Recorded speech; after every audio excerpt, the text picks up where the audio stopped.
Hi all, welcome to CMA Malayalam. ഇന്ന് നമ്മൾ ടാക്സിൽ എങ്ങനെ 70+ സ്കോർ ചെയ്യാന്നുള്ളതിന്റെ കുറച്ച് സ്ട്രാറ്റജീസ് ആണ്.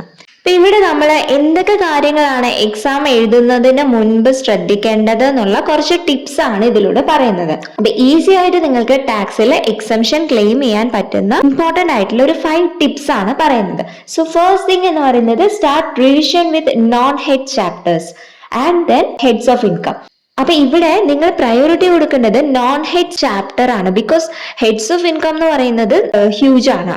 ഹെഡ്സ് ഓഫ് ഇൻകം ഇങ്ങനെ ഇമ്പോർട്ടന്റ് ആണോ അതേപോലെ തന്നെയാണ് മറ്റുള്ള പോർഷൻസും ഇമ്പോർട്ടന്റ് ആയിട്ട് വരുന്നത്. അപ്പൊ ആ ഹെഡ്സ് ഓഫ് ഇൻകത്തിന് കൊടുക്കുന്ന അതേ പ്രയോറിറ്റി കൊടുത്തുകൊണ്ട് നോൺ ഹെഡ്സ് പഠിക്കണം. ബിക്കോസ് ഒരുപാട് ക്വസ്റ്റ്യൻസ് ആ ഒരു ഏരിയയിൽ നിന്നും വരുന്നുണ്ട്. ഈവൻ കേസ് സ്റ്റഡീസ് അടക്കം ആ ഒരു ഏരിയയിൽ നിന്നും പല ക്വസ്റ്റ്യൻസും വരാം. അപ്പൊ ആദ്യം നിങ്ങൾ ചെയ്യേണ്ടത് നോൺ ഹെഡ്സ് എല്ലാം തന്നെ കവർ ചെയ്തതിന് ശേഷം ഹെഡ്സ് ഓഫ് ഇൻകത്തിലോട്ട് മൂവ് ചെയ്യുക. എഗെയിൻ നിങ്ങൾ ഹെഡ്സ് ഓഫ് ഇൻകം പഠിക്കുന്ന സമയത്ത് അതിൽ ഏറ്റവും സോളിഡ് ആയിട്ടുള്ള ചാപ്റ്റർ, അതായത് നിങ്ങൾക്ക് ഏത് ചാപ്റ്റർ ആണോ അല്ലെങ്കിൽ ഏത് ഹെഡ് ആണോ സ്ട്രോങ്സ്റ്റ് ഏരിയ ആയിട്ട് കൺസിഡർ ചെയ്യുന്നത് അവിടെ നിന്ന് നിങ്ങൾ സ്റ്റാർട്ട് ചെയ്യാനായിട്ട് നോക്കാം. അപ്പൊ ഓരോ സ്റ്റുഡൻസിനും ഓരോ ഏരിയ അല്ലെങ്കിൽ ഓരോ ഹെഡ് ആയിരിക്കും അവരുടെ ഒരു സ്ട്രോങ് ഏരിയ ആയിട്ട് പറയാൻ പറ്റുന്നത്. നമ്മളുടെ സ്ട്രോങ്സ്റ്റ് ഏരിയ നോക്കിയിട്ട് നമ്മൾ പ്രിപ്പയർ ചെയ്യാനായിട്ട് നോക്കുക. So first thing start revision with known heads. After that നമ്മൾ ഹെഡ്സ് ഓഫ് ഇൻകത്തിലോട്ട് മൂവ് ചെയ്യാണ്. എഗെയിൻ ഹെഡ്സ് ഓഫ് ഇൻകത്തിൽ സ്ട്രോങ്സ്റ്റ് ഏരിയ ആണ് നമ്മൾ ആദ്യം തന്നെ സ്റ്റാർട്ട് ചെയ്യുന്നത്. പിന്നെ നിങ്ങൾ ശ്രദ്ധിക്കേണ്ടത് ഡിഡക്ഷൻസ്, TDS, TCS ഇങ്ങനത്തെ കാര്യങ്ങളെല്ലാം നിങ്ങൾ പഠിക്കുന്ന സമയത്ത് പ്രിപ്പയർ എ ചാർട്ട് പ്രിപ്പയർ ചെയ്തിട്ട് പഠിക്കുക. ഇപ്പൊ ഡിഡക്ഷൻസ് ആണെങ്കിൽ ഒരുപാട് കാര്യങ്ങൾ നമ്മൾ ഓർത്തിരിക്കേണ്ടതായിട്ടുണ്ട്. സോ എല്ലാം നമുക്ക് തിയറിറ്റിക്കലി ഓരോ സമയത്തും വായിച്ചു നോക്കിയിട്ട് അപ്ലൈ ചെയ്യാന്നുള്ളത് പ്രാക്ടിക്കലി പോസിബിൾ അല്ല.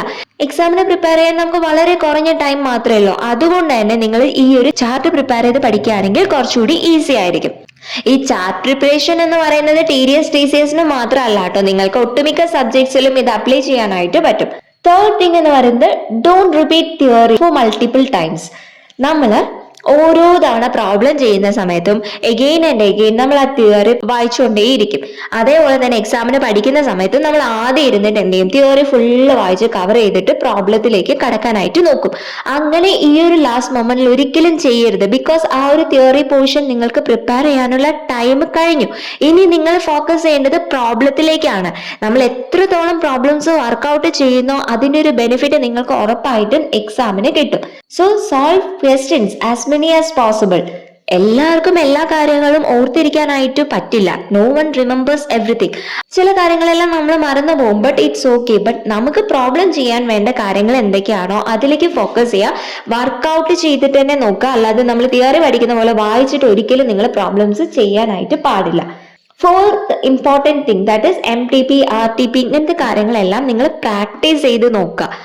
അത് നിങ്ങളുടെ എക്സാമിന് നല്ല രീതിയിൽ ഹെൽപ്പ് ചെയ്യുന്ന ഒരു കാര്യമാണ്. എക്സാം ഫിയർ നിങ്ങൾക്ക് റെഡ്യൂസ് ചെയ്യാൻ പറ്റും. കോൺഫിഡൻസ് ഇൻക്രീസ് ചെയ്യാനായിട്ട് പറ്റും.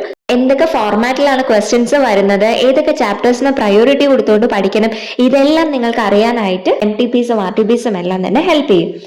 And the final thing that is have A proper format in writing answers. നിങ്ങൾ ഓരോ ക്വസ്റ്റ്യൻസ് ആൻസർ ചെയ്യുന്ന സമയത്തും അതിൻ്റെതായ ഫോർമാറ്റ് ഫോളോ ചെയ്തുകൊണ്ട് ആൻസർ ചെയ്യാനായിട്ട് നോക്കാം. ബിക്കോസ് ടാക്സ് എന്ന് പറയുന്ന പേപ്പറിൽ ആ ഫോർമാറ്റിന് അത്രയധികം ഇമ്പോർട്ടൻസ് ഉണ്ട്.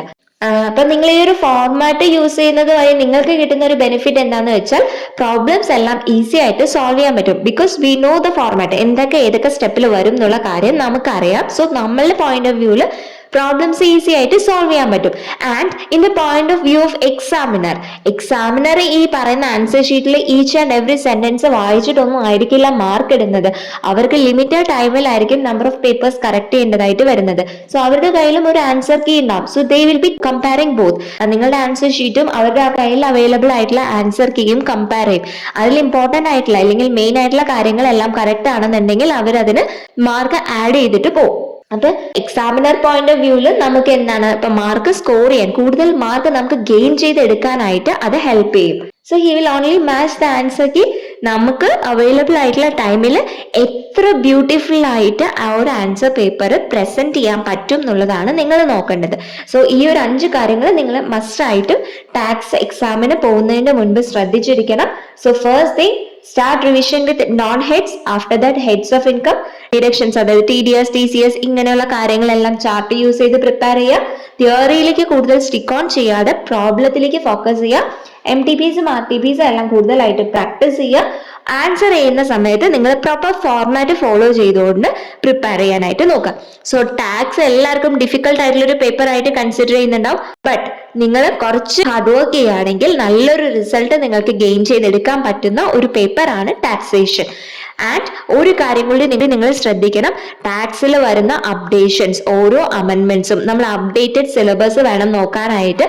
നമ്മുടെ CMAയുടെ സൈറ്റിൽ തന്നെ അപ്ഡേഷൻസ് എന്തൊക്കെയാണെന്നുള്ളത് അതിൽ കൊടുത്തിട്ടുണ്ടാവും. അപ്ലിക്കബിൾ ഫോർ December 2025 എക്സാം എന്ന് പറഞ്ഞ് നമ്മൾ സെപ്പറേറ്റ് ആയിട്ട് കൊടുത്തിട്ടുണ്ടാവും.